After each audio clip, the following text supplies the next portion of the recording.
আসসালামু আলাইকুম এভরিওয়ান। আজকে সবার সাথে আমি আমার বেডরুমটা শেয়ার করতে যাচ্ছি।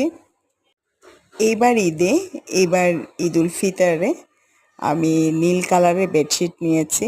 আমি সবসময় চেষ্টা করি বেডশিটের সাথে কার্টেন ম্যাচ করে রাখার, তাই নীল কালার বেডশিটের সাথে নীল কালারের কার্টেন নিয়েছি। আমার বেডরুমটা খুব বেশি একটা বড় নয়, ছোট। এখানে আমি আমার পছন্দ অনুযায়ী ফার্নিচার রেখেছি।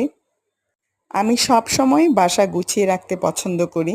গুছানো পরিপাটি বাসা আমার খুবই ভালো লাগে। আমার মনে হয় বাসা হচ্ছে মানুষের আত্মিক শান্তি। বাসা গুছানো থাকলে সুন্দর অনুভূতি কাজ করে। এই হচ্ছে আমার ড্রয়িং রুম, যেখানে আমাদের হাজারো স্মৃতি, সুখ দুঃখের আলাপ করা হয়। যখনই আমরা সময় পাই ড্রয়িং রুমে বসে আড্ডা দেই, টিভি দেখি।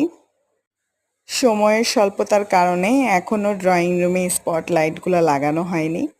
খুব তাড়াতাড়ি লাগিয়ে ফেলবো ইনশাআল্লাহ। এই হচ্ছে আমার ড্রয়িং রুম। ড্রয়িং রুমের প্রতিটি কোণা আমি আমার মনের ইচ্ছে মতো সাজিয়েছি। ড্রয়িং রুমের সামনে হচ্ছে ডাইনিং স্পেস। থাকবেন। ধন্যবাদ সবাইকে।